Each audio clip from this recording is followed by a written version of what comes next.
I'm Tom Kennedy, and welcome to Uncensored Stories. Today, we're welcomed by Atar once again. Thanks for joining us, mate.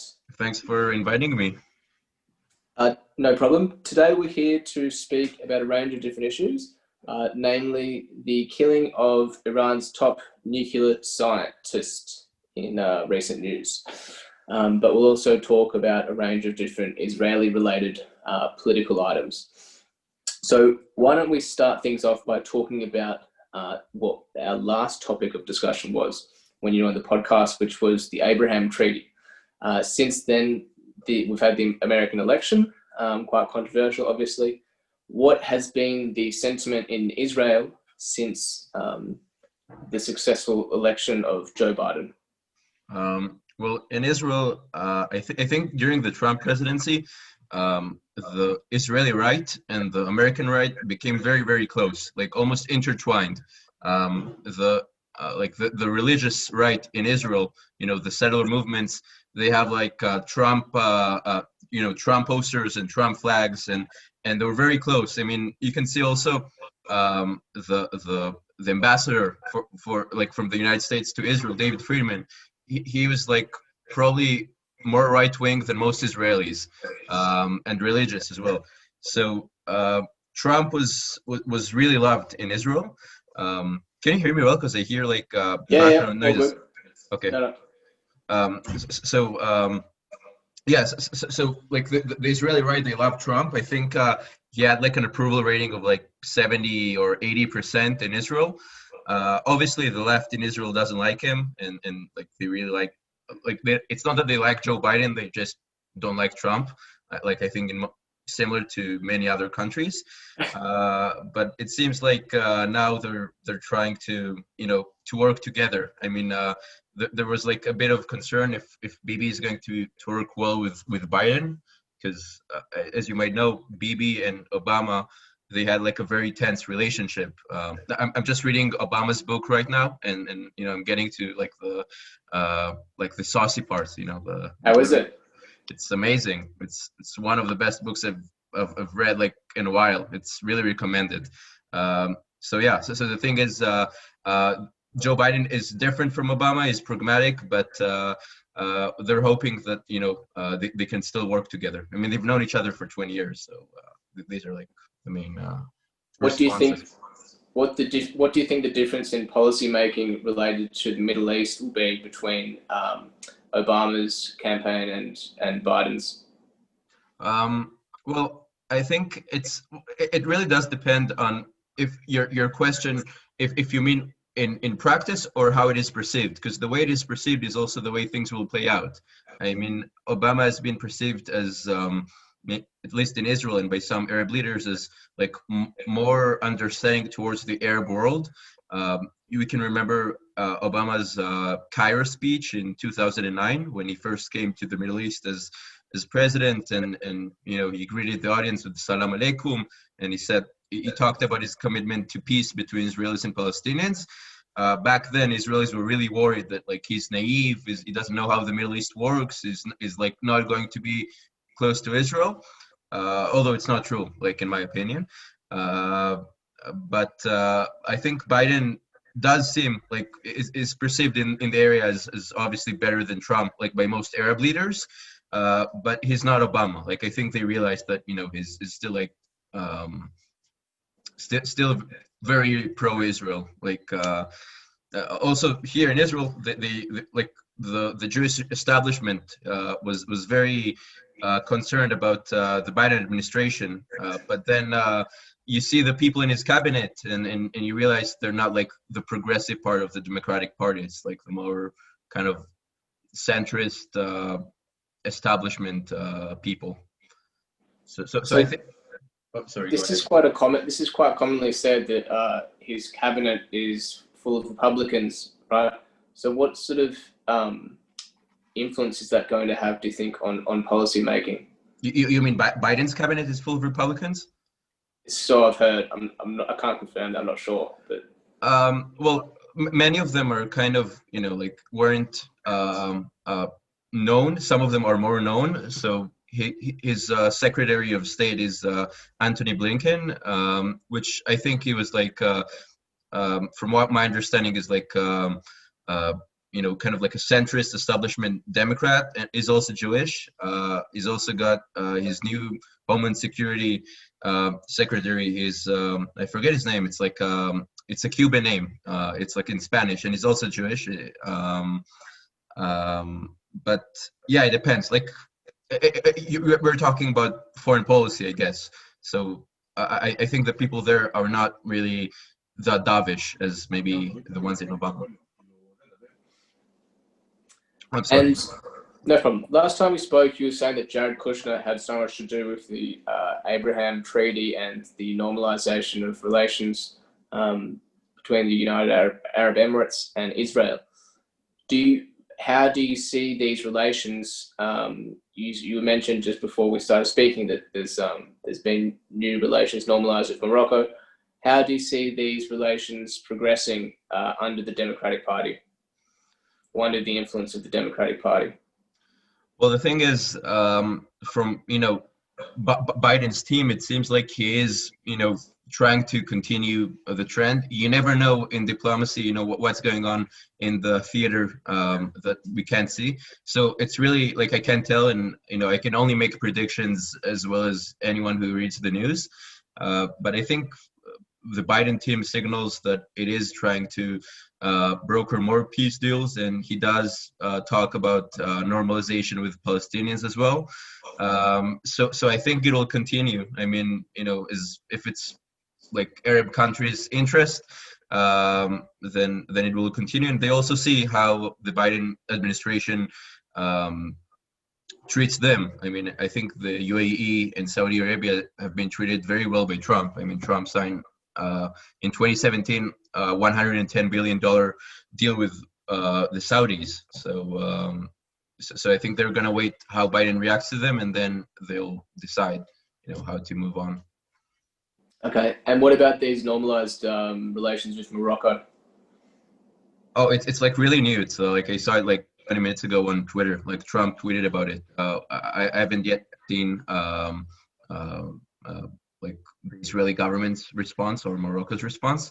Probably when this is going to be released, like we'll know more details. But it's very preliminary. I mean, Israel and Morocco did have some relations in the past. Like with most Arab countries, the relations were just not known. I mean, even back in the 60s, Mossad, the Israeli security agency, they kind of like helped the king by killing his opposition. It's very similar to the way American CIA operated in order to kind of make sure that you have a favorable regime, or maybe you get like some strategic result by working together. So the relations with Morocco have been for like nearly 60 years. So it's not really that new. And Israelis can go to Morocco just like with a tour guide, but now it's like full diplomatic relations with like embassies and everything. Okay, let's talk about Iran. Can you give us a bit of a background on what sort of conflict Iran has been involved in the Middle East in the last couple of decades? Yeah. So before I start like talking about Iran, because I know it's I read international media and I realize that this is like very controversial. Well, here it's not controversial, but well, depends which aspects of it. So I think I'll just come forward and say that I'm going to try to say like the descriptive like things in the world. Like I'm going to talk about what's in the world, and then I'm going to talk about like the normative part, maybe what I believe in, but I don't represent like Israel. Like I don't want to be perceived as like some spokesperson of the Israeli government, because like I don't agree with everything they do. So Iran, I think we talked about it a bit in the last podcast. They went through the Khomeini revolution in '79, and ever since then, Iran's ideology was to spread its revolution to the rest of the world.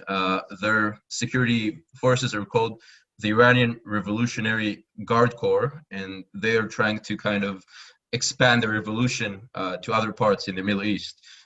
So they've got proxies in different parts of the Middle East. They've got Hezbollah in Lebanon. They've got um, the Iraqi militias. I forgot their name. It's um, I think Mobilization Forces of Iraq, something like that. I forget like the name in English. So And they what's the sorry to interrupt you, but what's the basis of what was the basis and what is the basis of the Iran Revolution? You mean the theological base or geopolitical base? Political and theological. Okay. Is it a religious revolution or is it Um, well, the thing is, Iran has been, if you go back to the 50s, Iran was pretty unstable. Iran had the Shah, which was a dictator, and it was very close to the West, but it was like a secular dictatorship. It was very authoritarian. I mean, you had like it was a police state, and also Israel was very close with Iran back then. They supplied security corporation. Even Savak, the Iranian state secret services, was trained by Mossad. But like after a series of coups backed by Britain and America in 53, for example, they deposed Muhammad Mossadegh, which was a democratically elected leader of Iran. There was a lot of meddling and was very unstable until in 79, Khomeini, which was a religious leader that opposed the Shah, he came into power through nationwide revolution. There were a lot of protests. I can go over it if you like. It's depends yeah? on how much you want to dive deep into it. But Please do. I think it's important. okay, so the Shah was a very oppressive dictator, basically, and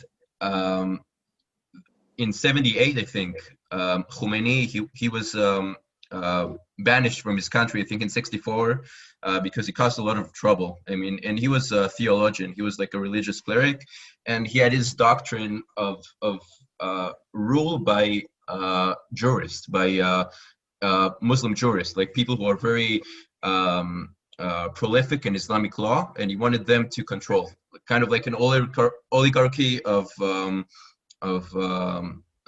of jurists who really understand Islamic law very well. That was like his doctrine, his theory. He was he was a very serious scholar, like Islamic scholar. He had a lot of books. And when he came back in 78, there were like a lot of protests in the street. It was very, very unstable.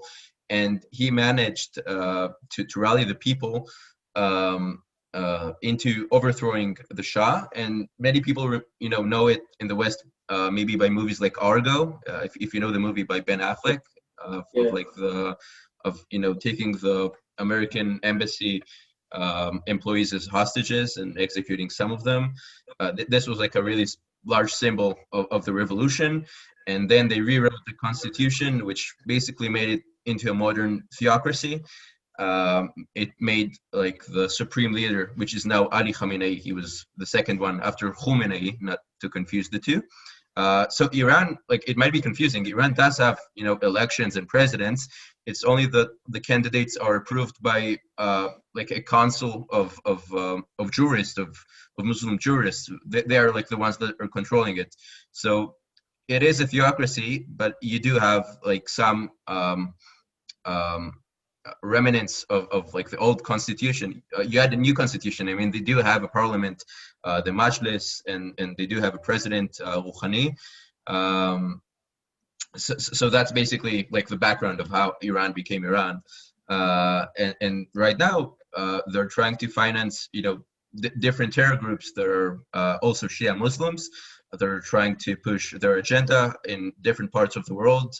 As I said, Hezbollah in Lebanon, other places in Iraq, in Syria as well. I think right now Assad is really weak, and the Iranian regime is the one that's really kind of like the boss on the ground.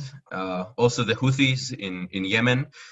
This is related to all of what we talked about last time about the Cold War of the Middle East between Sunni Islam, which is represented by the Saudis, and Shia Islam, which is represented by Iran. That's like the overall picture. And just can you break down that on face value that conflict? Oh, the conflict, it's a religious conflict, but it's also, I would say, geopolitical conflict. I mean, it's a conflict of influence. I mean, the Saudis are also, like a theocracy. They're not maybe as ideologically motivated as Iran, to kind of like extrapolate the revolution to other nations. But it's also, a competition of influence regarding oil, for example. So Iran is, there's the Persian Gulf, which is really known by Hormuz Strait. This is like what's usually in the news. This is like a very contentious area because 40% of the world's known oil reserves are there. So it's like it's a place where countries naturally want to control that area in order to provide more oil and have more of a global influence. And when you analyze, you look at the geopolitics of it, you see how much oil plays in like an insane part of decision making. And you can see even last year, I believe, the Iranians attacked Aramco. They attacked like the oil refineries in Saudi Arabia, which really influenced the price of oil. And there was like a lot of talk about retaliation by the states, but Trump decided not to respond. So this is like the crux of it, basically. Okay, and so you're talking of state-sponsored terrorism by Iran. What are some of these examples of state-sponsored terrorism So or terrorist groups? And can okay. you give a background of the different parties involved?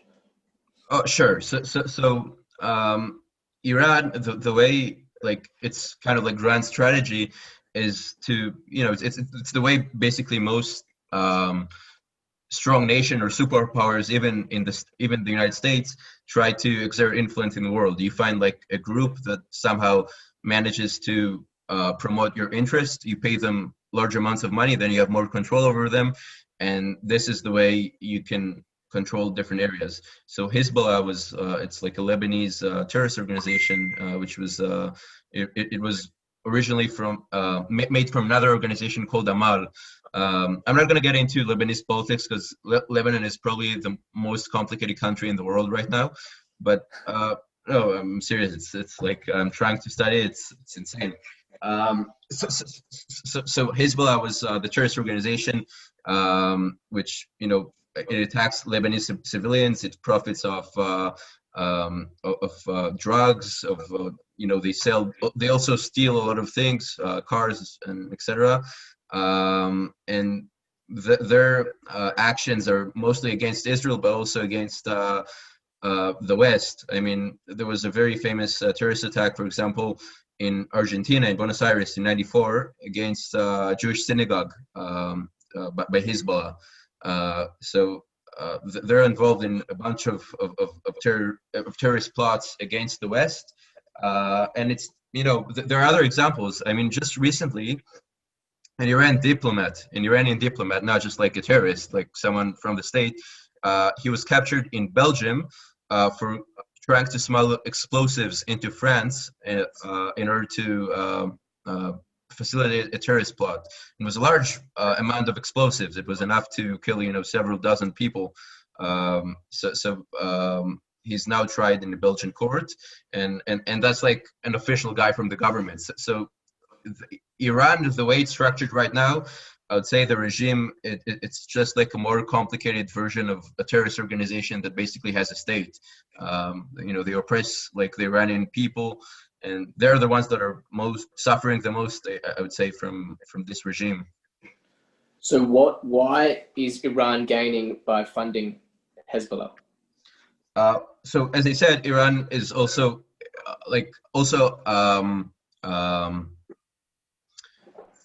an ideological country. I mean, they have an ideology. They're a religious country. They want to spread it.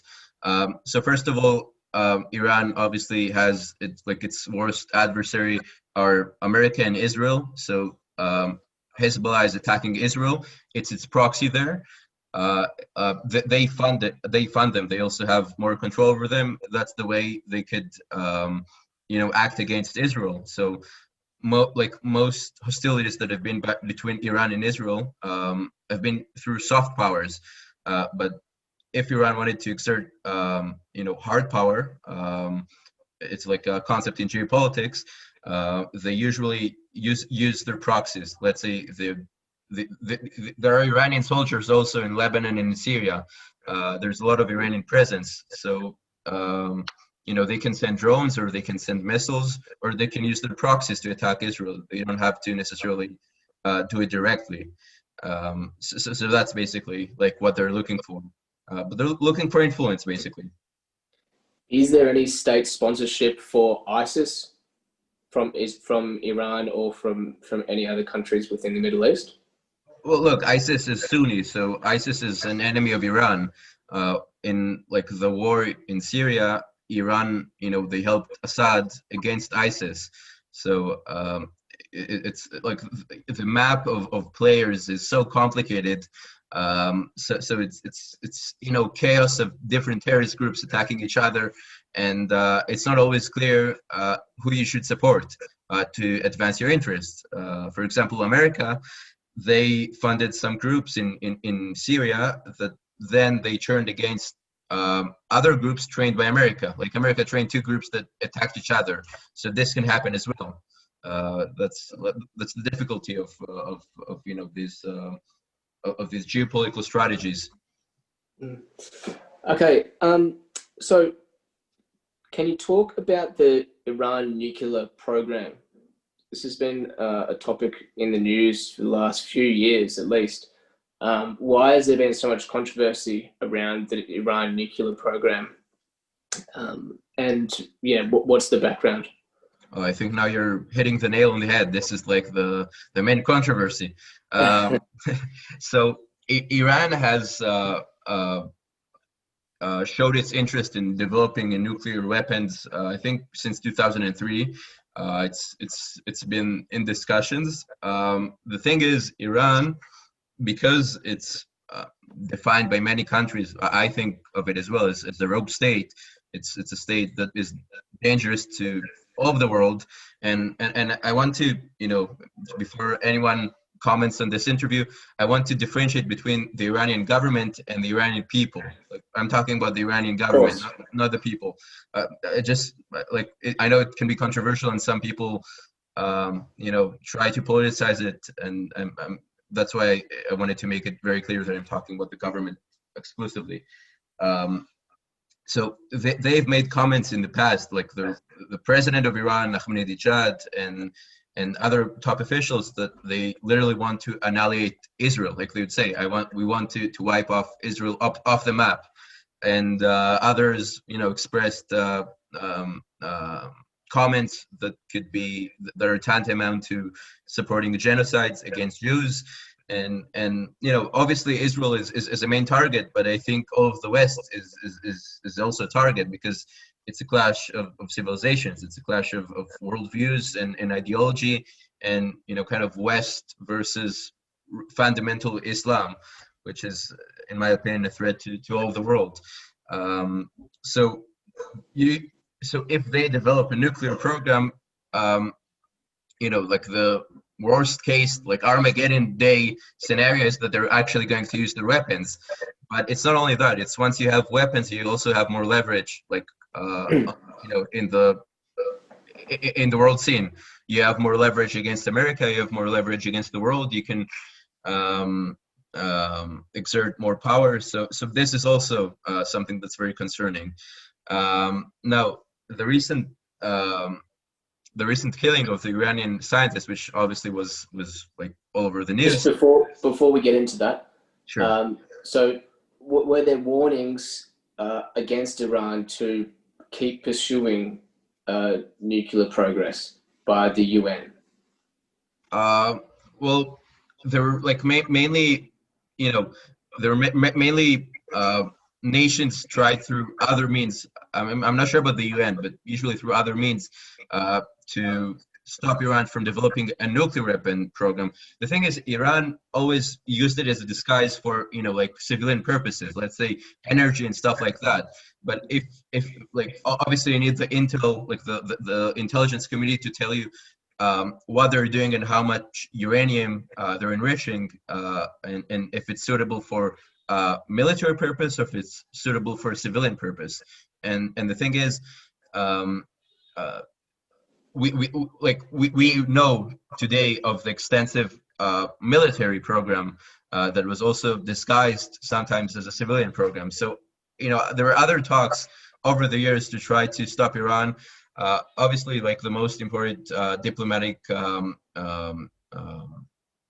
milestone that has been reached in this sense was the Iran nuclear deal in 2015, which was signed by I think 8 nations, headed by Obama.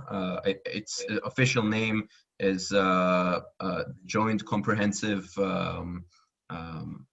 Nuclear Program, I think. Sorry, program or agreement or something like that.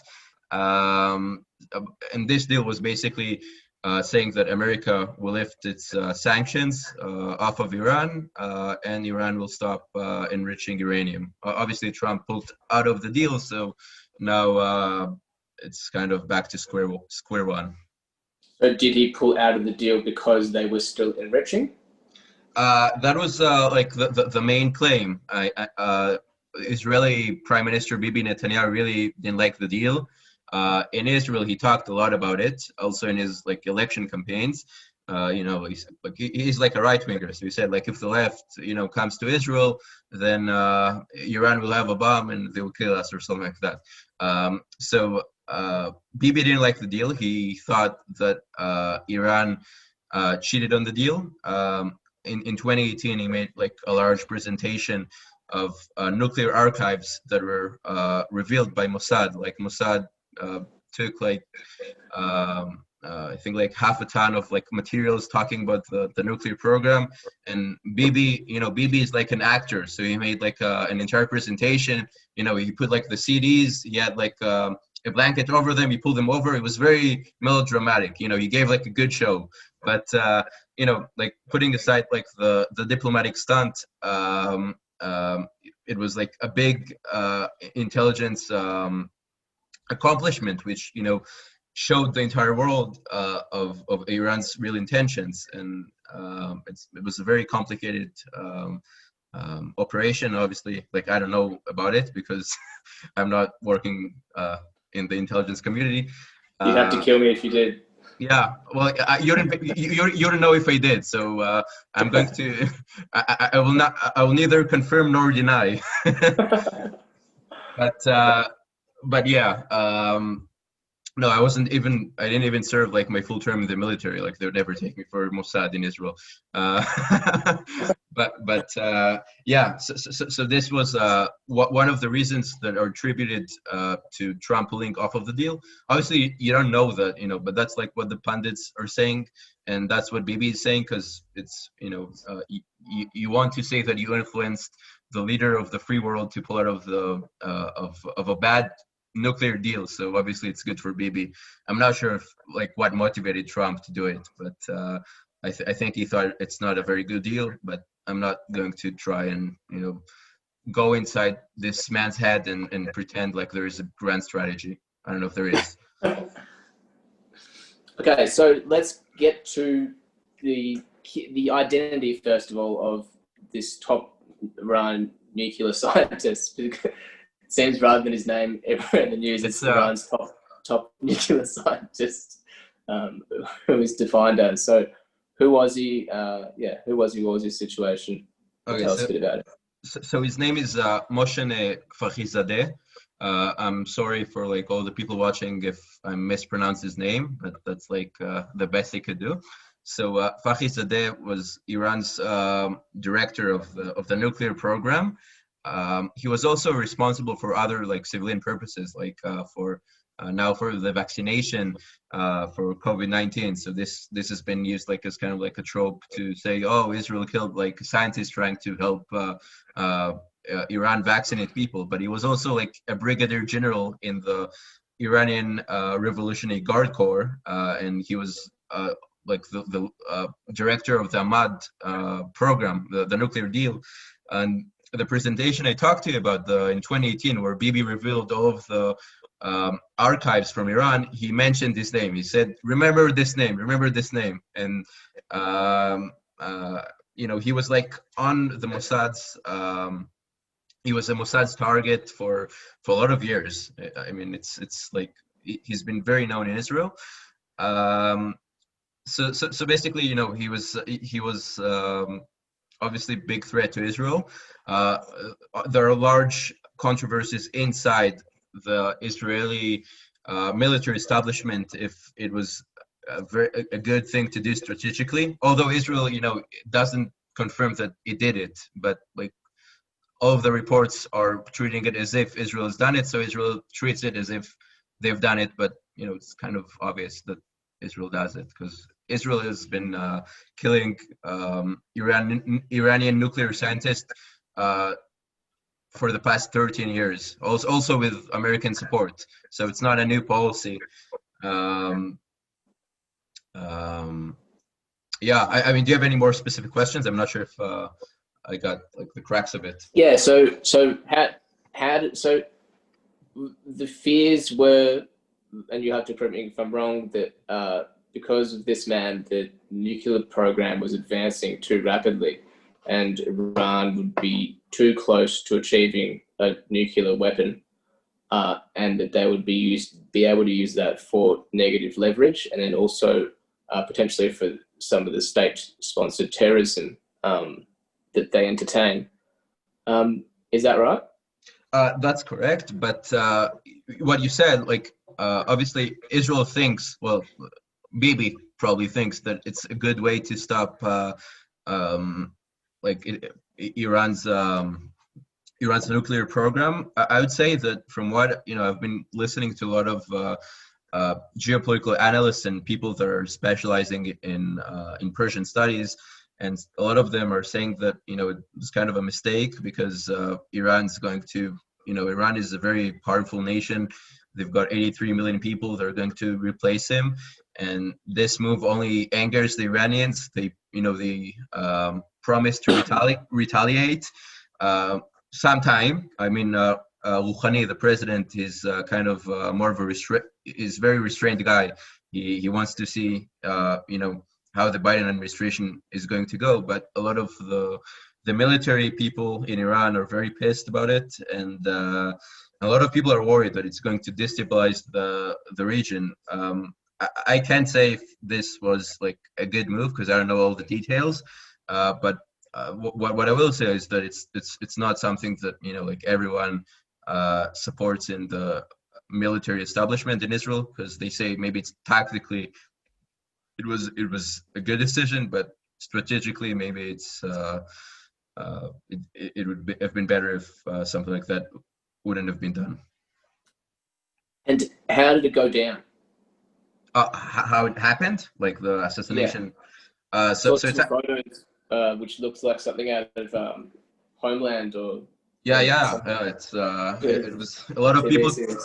A lot of people compared it to Breaking Bad. Like, I don't want to spoil it for people who haven't watched the finale, but I don't know if you've watched it, but it's very similar. So it was like a Nissan car. You were going to say you don't want to spoil it for those who haven't seen the photo. Yeah, well, I'm not going to say, like who did what in Breaking Bad. I'm just going to say like how it happened. But from foreign reports, we don't know how accurate they are, but from international sources, it was like a car that automatically kind of like sprayed basically like a machine gun that was automatically activated from a Nissan car, and then it self-destructed, and like there were no people there, and like a lot of people made jokes that like this guy was in a bulletproof car and he wanted to see what's happening, so he left the car and then he was shot. And like maybe if you'd have stayed in the car, he would have been fine. His wife was next to him and like nothing happened to her. It was like very, very accurate. It was extremely surgical. Like there were no collateral damage whatsoever, which is pretty impressive. Like if you ask So me. He was shot outside the car? Yeah, from my understanding, maybe he wanted to check it out or roll down his window, but it was like, we see like in the international media the car with like the bullets inside. So I wasn't there, but from my understanding, like maybe he opened the door and the car got him. And obviously it's a very large what do they say? Um, it's not, the word is not mistake. It's like a serious flaw in the Iranian security detail for something like that to happen. So they're also very kind of like pissed at themselves. Who's responsible um, for this disaster? Because it could have been prevented from their point of view. And what are the legalities? I'm sure they're very complex around something like this. Like, is it an act of war, or is it legal under war, or is it? Well, the thing is, international law is very complicated because it has been very politicized. I mean, international law, at least the way I see it, is you're not going to persecute a strong country. I mean, China has concentration camps, but you're not going to see any UN resolutions condemning China, or you're not going to see a lot of UN resolutions condemning North Korea as much as you'd expect, really, compared to other countries. So it's basically a tool that is used against countries as in my opinion, as a political tool. Now, what the international law says, it could be interpreted in different ways. So a lot of people are saying that it's illegal under international law because it's like extrajudicial killing. But you can say then that killing Osama bin Laden was also a criminal act because obviously he wasn't tried or anything like that. So targeted killings, has been also always kind of like in the gray area of military actions and legality. It's difficult to talk about legality or legitimacy because it really depends on who you ask and what your positions are. Um, so because he was, like a military general, in my opinion, it's very similar to killing Qasem Soleimani, which was like the head of the Quds Force in January. It's just he was a scientist, so it's like a more complicated version. It's in Israel. Israel killed in '96 one of the top kind of like like the guy that built like the bombs for Hamas, and he was like a scientist, but he was obviously helping a terrorist organization. He was a terrorist himself. So I would say that it's like killing a soldier. So I would say it's not illegal. Maybe you can consider it an act of war. I mean, definitely it's like I would say it's an act of defense because it's you don't have to wait for a nation to act in order to prevent it. It's kind of like preemptive attack, but it's definitely in the bounds of a conflict. So I wouldn't say it's like killing civilians. It's killing someone who's causally responsible for a threat to Israel's national security. So, do you think this guy had any intentions of enriching uranium for energy purposes rather than Well, weapons-related purposes? Or for weapons or for civilian purposes? yeah, that's what I'm trying to say. Oh, so the thing is that in 2018, what the Mossad revealed that it was actually like a military program that was also disguised as a civilian program, or that Iran maybe cheats on the deal. I know it's kind of controversial because the way if Iran cheats on the deal or not is by the intel that the security agencies have, and obviously it's not open for the public. So you only have to speculate based on reason and based on like the bits of information that you have. But you have to be very careful with that because a lot of security organizations, they leak stuff to the press in order to create a certain narrative. So you're always behind the dark, and you have to try to be very careful and try to follow reason and also human error, because whenever they make a mistake, then for sure that something happened. But I think even Iran, after the assassination, they I think one of their official, I'm not sure if it's a mistake or not, but he said that like he was like the director of military program in their army. So it's pretty obvious that he was. Yeah. And one last item, it's quite common to label Iran now as a rogue state.